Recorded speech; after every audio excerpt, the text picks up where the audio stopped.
When I first featured the Hyundai Creta, I proclaimed that it could be Hyundai Philippines' next bestseller.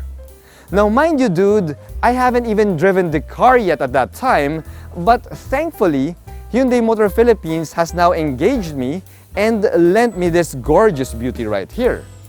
So stick around as we find out how the top-spec Hyundai Creta GLS IVT truly performs. Let's do this!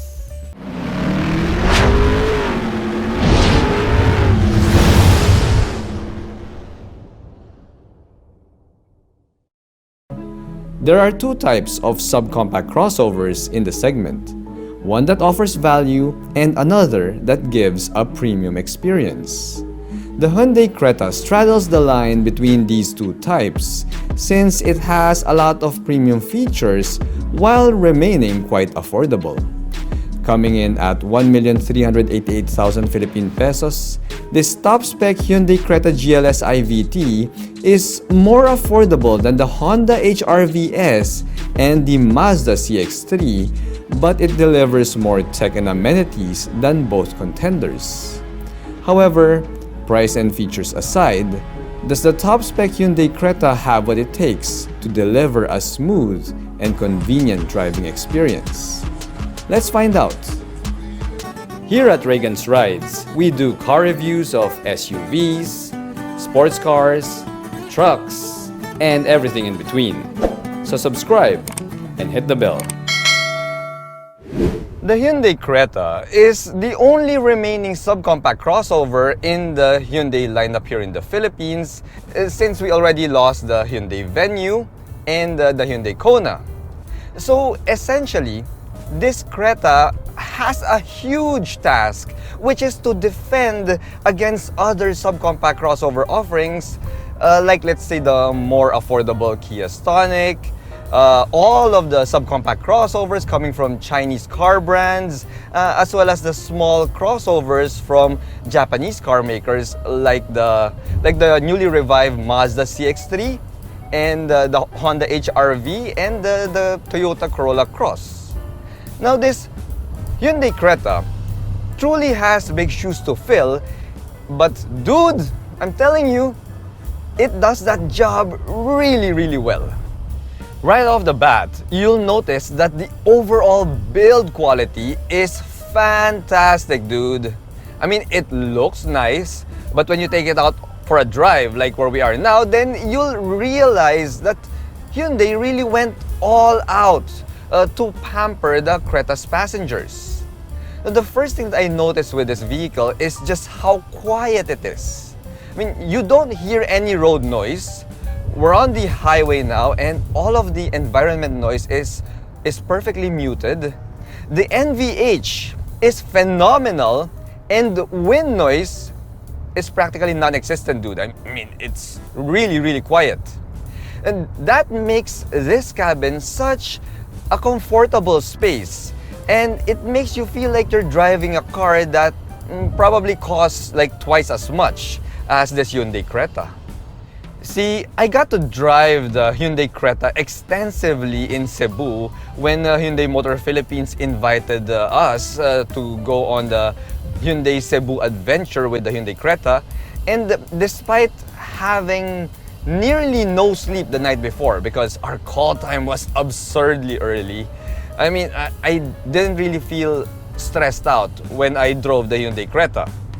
In fact, dude, I was kind of battling the urge to fall asleep on the wheel because seriously, this Creta is really so comfortable to drive. Now, despite being sleepy, I was confident enough to drive the Hyundai Creta during that Cebu media drive. And that's because this top-spec Creta comes with a bunch of driver assist aids that you're now seeing on your screen. Not that I advocate driving while you're sleepy, dude, but if you have no choice, at least you know that those driver assist aids has got your back. Now, while I would love to have adaptive cruise control because, well, even this top-spec Creta doesn't get adaptive cruise control, it's only a standard cruise control.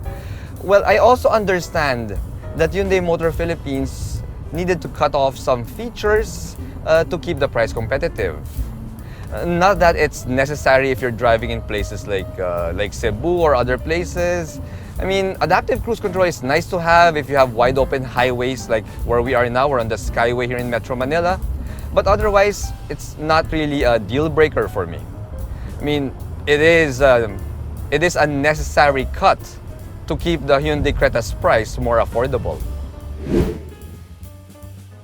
Now, despite being more affordable than, let's say, the Honda HR-V and the Mazda CX3, the Hyundai Creta's design looks a tad bit more premium and future-forward than the other contenders.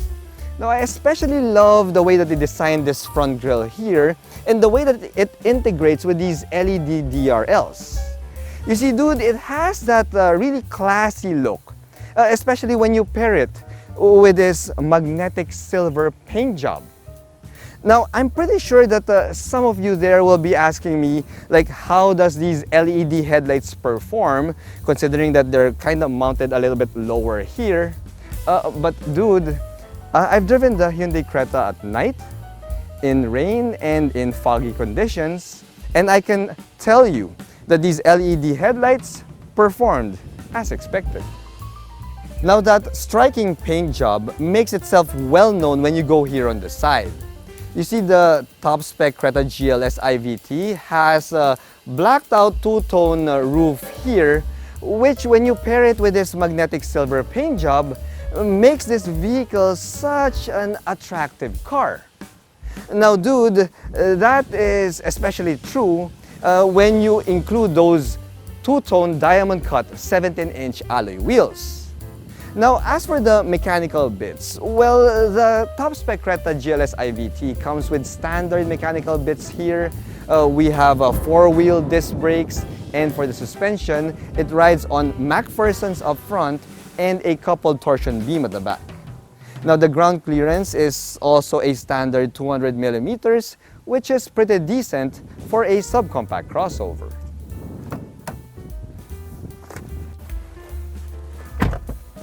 When driving subcompact crossovers like this Hyundai Creta, I usually consider comfort, ergonomics, and tech as top priorities. Now, that's why I am quite impressed with this top-spec Creta GLS right here. You see, the Honda HR-V and the Toyota Corolla Cross G are more than content to give us fabric seats, but this similarly priced Hyundai Creta GLS gives us faux leather seats here, and they are in a nice two-tone color. Now, dude, not all faux leather seats are created equal, but I am happy to report to you that these faux leather seats feel premium, and they are also very, very comfortable. Now, dude, I also got some flack from some of you guys in the comments when I featured the Creta in my showroom video before, because I did say that the leather steering wheel here doesn't telescope. Now, having driven the Creta for a week now, well, I can tell you that it not only tilts, it also telescopes. So you are correct to call me out in that video. But dude, tao lang ako, okay? In English, Reagan is only human, my friend. Now, there are other convenience features here that I truly love, like the digital gauge cluster there. It's nice and clear. And I also love the infotainment system. You see, this is only an 8-inch touchscreen. But dude pare, I was pleasantly surprised to know that this, my friends, comes with wireless Apple CarPlay and wireless Android Auto. Now, being an Android user here, I completely appreciate that. Now, not only that, we also have a reverse camera image here. But dude, here's the thing. I believe that the Hyundai Creta GLS is the only subcompact crossover in its price category that offers not just wireless Apple CarPlay, but also wireless Android Auto. Now, pare, pair that with the fast-charging wireless charge pad that we have here, and yeah, you have a subcompact crossover that is truly connected, and it's also highly convenient, pare. It's super convenient to use. Now, other features here that add on to that would be the fully automatic climate control system here.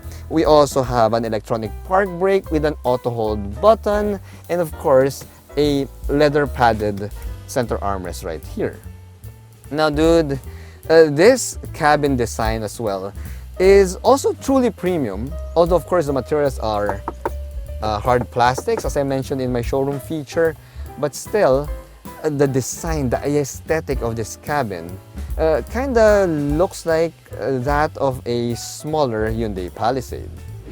So it delivers well in the tech features and cabin comfort, but what about the actual drive itself?